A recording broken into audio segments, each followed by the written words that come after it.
Bollywood silver screen presenting री memory.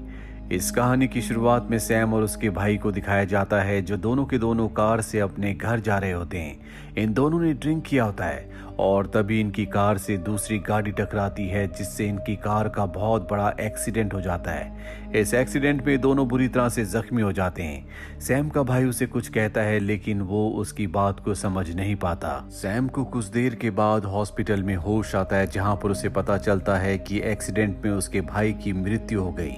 लेकिन Sam बार बार उस पल को याद कर रहा होता है जब उसका भाई उसे कुछ कह रहा था जिस बात को समझ नहीं पाया था। अब एक साल बीत जाता है जहां सैम एक प्रेस कॉन्फ्रेंस में जाता है जहां पर गॉर्डन नाम का एक साइंटिस्ट सबको प्रेजेंटेशन दे रहा होता है कि उसने एक ऐसी मशीन बनाई है जिसका नाम री मेमरी है, जिससे किसी की भी यादों को रिकॉर्ड करके उसे टीवी पर डिस्प्ले पर देखा जा सकता है। उसने कुछ लोगों की मेमोरी को रिकॉर्ड भी किया होता है जिन्हें वो सबको दिखाता है। और अब प्रेस कॉन्फ्रेंस खत्म होने के बाद इस पूरे प्रोजेक्ट का जो इन्वेस्टर होता है वो गॉर्डन के पास आता और कहता है कि जल्द से जल्द इस प्रोडक्ट को हमें मार्केट में लॉन्च करना होगा। हालांकि गॉर्डन ऐसा नहीं चाहता क्योंकि अब भी इसमें कुछ एरर्स होते हैं, लेकिन इन्वेस्टर को इसकी कोई परवाह नहीं है। अब गॉर्डन पार्टी में जाता है जहां पर उसके पास उसकी गर्लफ्रेंड वेंडी आती है। दरअसल गॉर्डन ने उसकी मेमोरी भी रिकॉर्ड करके सबको दिखाई थी, जिस बात से वेंडी बहुत गुस्सा होती है और कहती है कि मुझे मेरी मेमोरी की स्लाइड्स वापस चाहिए। गॉर्डन कहता है कि वो मेरे घर में है। इन दोनों के बीच में आर्गुमेंट्स होना शुरू हो जाते हैं। गॉर्डन वहां से चला जाता है। यहाँ पर सैम भी होता है जो गॉर्डन से मिलने के लिए आया था, लेकिन गॉर्डन से वो मिल नहीं पाता। गॉर्डन सीधा अपने ऑफिस जाता है जहाँ पर वो अपनी पत्नी और बेटी की मेमोरीज देख रहा होता है। तभी वहाँ पर टॉड नाम का एक लड़का आता है जो गॉर्डन पर बहुत गुस्सा आता है। गुस्से में वो उस पर गन भी तान देता है। वहीं ऑफिस के बाहर सैम भी पहुंच चुका होता है जो गॉर्डन की मशीन से अपनी उस याद को ताज़ा करना चाहता है जब एक्सीडेंट के बाद उसके भाई ने उसे कुछ कहा था जिसे वो कभी समझ नहीं पाया। तभी वो देखता है कि वेंडी ऑफिस के अंदर गई, लेकिन वो घबराते हुए बाहर आती है और अपनी गाड़ी में बैठ जाती है। जिसके बाद वो गॉर्डन की यादों को देखती है, जिन यादों में वो उसकी पत्नी और उसकी बेटी को देखती है और रोने लगती है। सैम अपनी गाड़ी से सब कुछ देख रहा होता है, उसे कुछ गड़बड़ लगती है, इसीलिए वेंडी का पीछा करता है। वो देखता है कि वेंडी गॉर्डन के घर गई है जहां वो उसके गैराज में उस मेमोरी मशीन को छुपाकर वहां से निकल जाती है। अगले दिन गॉर्डन की डेड बॉडी उसके ऑफिस में मिलती है। गॉर्डन को किसने मारा किसी को कुछ पता नहीं। इन्वेस्टर को इस बात का बहुत दुख होता है कि री मेमोरी की वो इकलौती मशीन जो कि गॉर्डन के ऑफिस में थी अब वो गायब है। इसीलिए वो किसी भी कीमत पर उस मशीन को ढूंढना चाहता है क्योंकि जल्द ही उस मशीन का लॉन्च है।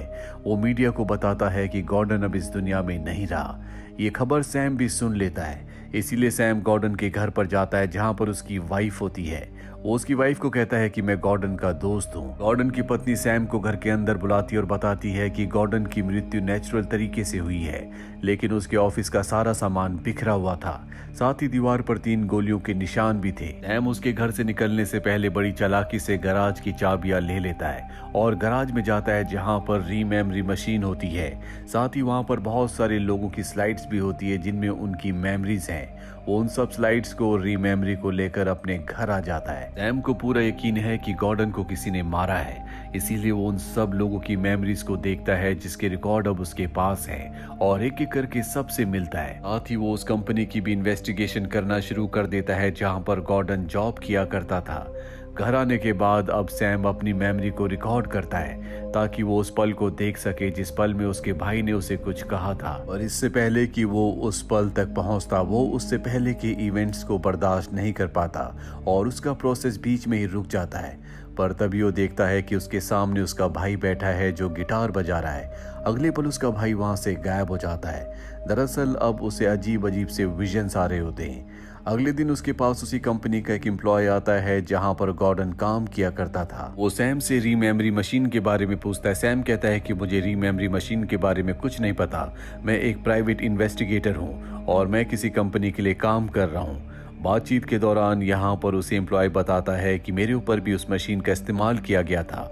उस मशीन में बहुत सारे एरर्स थे। अगर मशीन से किसी इंसान की उन यादों को रिकॉर्ड किया जाता जिस वक्त में वो बहुत पेन में या बहुत इमोशनल था तो उससे उस इंसान के दिमाग पर असर पड़ता। शुरू में गॉर्डन को इस बारे में नहीं पता था पर कंपनी को पता था। पर प्रेस कॉन्फ्रेंस के दौरान गॉर्डन को पता चल गया था कि मशीन में एरर है, इसीलिए वो मशीन को लॉन्च नहीं करना चाहता था। सैम इसके बाद अपने घर वापस आ जाता है और वेंडी की मेमोरीज को देखता है। अगले दिन वो वेंडी से मिलने के लिए जाता है और बताता है कि मुझे गॉर्डन की पत्नी ने गॉर्डन के केस के लिए हायर किया है। वो वेंडी से सवाल पूछता है। वेंडी बताती है कि मैं और गॉर्डन एक दूसरे से बहुत प्यार करते थे और एक सेशन के दौरान गॉर्डन ने मेरी बहुत पुरानी मेमोरीज को रिकॉर्ड कर लिया, जिसमें मेरे एक्स बॉयफ्रेंड के साथ कुछ पल भी थे। उसने प्रेस कॉन्फ्रेंस में उन सभी पलों को दिखाया जो मुझे बिल्कुल पसंद नहीं आया। मैं उन सभी पलों को, उन सभी यादों को हासिल करना चाहती थी। इसीलिए मैं गॉर्डन के घर, उसके गैराज में गई थी जहां पर सारी स्लाइड्स थी। उन स्लाइड्स में मेरी भी स्लाइड थी जिनमें सारी यादें थी। और जब मैं उन मेमोरी स्लाइड्स को चेक कर रही थी तभी मेरे हाथ से स्लाइड्स छूट गई। आवाज से गॉर्डन की पत्नी वहां पर आने वाली थी, इसीलिए मुझे वहां से जाना पड़ा। और अगली रात एक बार फिर से मैं गैराज में गई, लेकिन ना तो वहां पर रीमेमरी मशीन थी और ना ही मेमोरी स्लाइड्स थी। अगर सच में तुम इस केस को सॉल्व करना चाहते हो तो तुम्हें टॉड से भी मिलना चाहिए, क्योंकि जिस रात को गॉर्डन की मृत्यु हुई थी उस रात को टॉड भी बहुत गुस्से से गॉर्डन से मिलने उसके ऑफिस में गया था। सैम जाने से पहले कहता है कि अगर तुम इस केस में मेरी हेल्प करोगी तो मैं तुम्हारी मेमोरी स्लाइड्स तुम्हें वापस लौटा दूंगा। सैम इसके बाद टॉड से मिलने के लिए जाता है और उससे गॉर्डन के बारे में पूछता है। गॉर्डन का नाम सुनते ही टॉड को गुस्सा आ जाता है, लेकिन सैम उसी के लॉकर से उसकी गन निकाल कर उस पर तान देता है। ये देखकर टॉड हैरान हो जाता है। वो कहता है कि तुम्हें लॉकर का नंबर कैसे पता चला? वो बताता है कि मैंने तुम्हारी मेमोरीज को देखा था जिसमें तुम इसी लॉकर से गन निकाल रहे थे, इसीलिए मुझे लॉकर का नंबर पता है और अब तुम्हें मुझे पूरा सच बताना होगा। टॉड बताता है कि मैं अपनी गर्लफ्रेंड के साथ एक फैक्ट्री में काम किया करता था। एक दिन वहां पर कुछ लुटेरे आए जिन्होंने मेरी गर्लफ्रेंड को गोली मार दी। उन्होंने मुझे भी गोली मारी जो मेरे सर पर लगी। हालांकि मैं बच गया, लेकिन मेरी याददाश्त पूरी तरह से चली गई। एक दिन गॉर्डन ने मुझसे कांटेक्ट किया और कहा कि तुम भी मेरे प्रोजेक्ट का हिस्सा बन जाओ। मैं उसके प्रोजेक्ट का हिस्सा बन गया, जिसके बाद उसने रीमेमरी मशीन का मेरे दिमाग के ऊपर इस्तेमाल किया। मशीन के इस्तेमाल से मेरी पुरानी यादें वापस आ गई, जिनमें वो याद भी थी जिस पल में मेरी गर्लफ्रेंड को मार दिया गया था।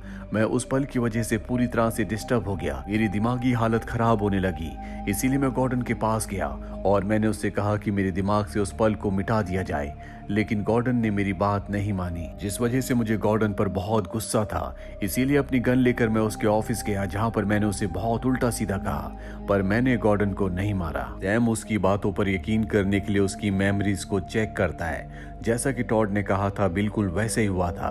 वो उसकी यादों में देखता है कि जब टॉड उसके ऑफिस से निकला था तब वेंडी ऑफिस में आई थी और उस वक्त गॉर्डन जिंदा था। और सैम को ये भी बताता है कि मुझे गॉर्डन और वेंडी के अफेयर के बारे में पता था, जिस वजह से मैं गॉर्डन को ब्लैकमेल कर रहा था कि तुम्हें मेरी यादों को मिटाना होगा, नहीं तो मैं तुम्हारे अफेयर के बारे में तुम्हारी वाइफ को बता दूंगा, जिस वजह से गॉर्डन ने वेंडी से ब्रेकअप कर लिया था। सैम अब इस जगह से निकल जाता और गॉर्डन की पत्नी के पास जाता है और बताता है कि मेरे पास ही रीमेमरी मशीन है। लेकिन तभी बाहर वो इन्वेस्टर आ जाता है जिसने पूरी कंपनी में इस पूरे प्रोजेक्ट पर पैसा लगाया था। जल्दी मशीन का लॉन्च भी है। उसे पता चल चुका है कि सैम के पास मशीन है, क्योंकि सैम उन सभी लोगों से मिल रहा है जिनकी मेमोरीज को रिकॉर्ड किया गया था। सैम गॉर्डन की पत्नी से कहता है कि तुम उस इन्वेस्टर को मेरे बारे में कुछ मत बताना, और वो घर के अंदर छुप जाता है। जिसके बाद इन्वेस्टर घर के अंदर आता है और बताता है कि सैम नाम के आदमी ने ही गॉर्डन को मारा है और उसकी मशीन को चुरा लिया है। हम जल्द से जल्द उस आदमी को ढूंढ लेंगे। पर गॉर्डन की पत्नी उसे सैम के बारे में कुछ नहीं बताती। दरअसल सैम ने यहाँ पर उसे अपना नाम जेम्स बताया होता है। इन्वेस्टर वहां से चला जाता है, जिसके बाद जेम्स यानी कि सैम बाहर आता है और वो गॉर्डन की पत्नी को सारा सच बता देता है। वो कहता है कि मेरा नाम ही सैम है और मैं गॉर्डन के केस को इन्वेस्टिगेट कर रहा हूँ। मुझे पूरा यकीन है कि वेंडी ने ही गॉर्डन को मारा है, क्योंकि उसने टॉड को गॉर्डन के झूठे केस में फंसाने की कोशिश की थी और अब मैं वेंडी को गुनहगार साबित करना चाहता हूँ, जिसके लिए मुझे तुम्हारी मदद की जरूरत है। गॉर्डन की पत्नी उसका साथ देने के लिए तैयार हो जाती है। सैम उसे बताता है कि मैं गॉर्डन को शुरू से जानता था। वो हमेशा तुम्हारे और तुम्हारी बेटी के बारे में बात किया करता था जो इस दुनिया में नहीं है। और अब गॉर्डन की पत्नी उस मशीन को लगाती है और अपनी बेटी की यादों को रिकॉल करना शुरू कर देती है। अगले दिन सैम वेंडी को एक जगह बुलाता है जहां पर उसके सामने गॉर्डन की पत्नी आती है। गॉर्डन की पत्नी कहती है कि अगर तुम्हें तुम्हारी मेमोरी ग्लासेस चाहिए तो तुम्हें उस रात की अपनी मेमोरीज को हमें दिखाना होगा जिस रात को गॉर्डन की मृत्यु हुई थी। वेंडी कहती है कि मैंने गॉर्डन को नहीं मारा। गॉर्डन की पत्नी कहती है कि तुम्हारी बातों पर यकीन करने के लिए हमें उस रात की यादों को देखना होगा। वेंडी उनकी बात मान जाती है और अब ये वेंडी की यादों को देखते हैं कि जब वो गॉर्डन के ऑफिस के अंदर जा रही थी तभी वहां से टॉड बाहर आ रहा था, लेकिन जब वो अंदर जाती है तो वहां पर गॉर्डन की पहले से मृत्यु हो गई थी, जिसके बाद वो उसकी रीमेमरी मशीन लेकर वहां से निकल गई थी। गॉर्डन की पत्नी को और सैम को यकीन हो चुका है कि वेंडी ने गॉर्डन को नहीं मारा, इसीलिए वो उसकी रीमेमरी की जो स्लाइड्स होती हैं वो उसे वापस लौटा देती है, जो गॉर्डन ने धोखे से रिकॉर्ड कर ली थी, जिसमें उसके एक्स बॉयफ्रेंड के साथ उसके प्राइवेट मोमेंट्स थे। वेंडी अपनी मेमोरी स्लाइड पाकर बहुत खुश होती है और वो गॉर्डन की पत्नी को एक मेमोरी स्लाइड देती है जो कि खुद गॉर्डन की थी, जो कि मरने से पहले उसने रिकॉर्ड की थी, और इस स्लाइड में उसकी पत्नी और उसकी बेटी की यादें थी। वहीं सैम वापस अपने घर आ जाता है, उसके पास मेमोरी मशीन भी है जिसमें वो तय करता है कि वो एक्सीडेंट वाली रात की पूरी मेमोरी को आज रिकॉर्ड करेगा, और किसी तरह से वो पूरी रात की मेमोरीज को रिकॉर्ड कर लेता है। उसे पता चलता है कि मरने से पहले उसके भाई ने उसे कोई मैसेज नहीं दिया था, बल्कि वो उसी गाने को गुनगुना रहा था जो दोनों के दोनों ड्राइव करते हुए गा रहे थे। सैम ये जानकर बहुत निराश हो जाता है। वो उसी एक्सीडेंट की आगे की मेमोरी को देखता है और उस दूसरी गाड़ी को देखता है जो उनकी गाड़ी से टकराई थी।